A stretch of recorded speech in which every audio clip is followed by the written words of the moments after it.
un giovane mi ha detto: io ho un problema nell'università, perché ho un compagno che è agnostico. Mi dica, padre, cosa devo dirle a questo compagno agnostico per farle capire che la nostra è la vera religione? Io ho detto: caro, l'ultima cosa che tu devi fare è dirle qualcosa.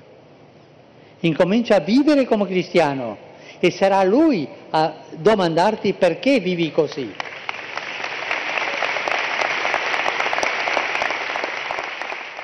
Nell'Apocalisse c'è un passo che dice, Gesù dice: io busso alla porta, se voi mi aprite io entrerò e farò cena con voi. Gesù che vuole entrare da noi.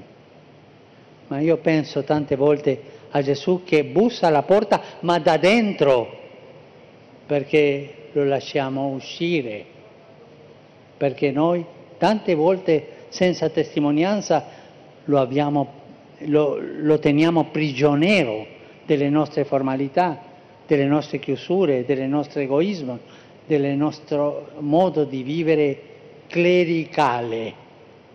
È il clericalismo che non è solo dei chierici, è un atteggiamento che tocca a tutti noi. Il clericalismo è una perversione della Chiesa.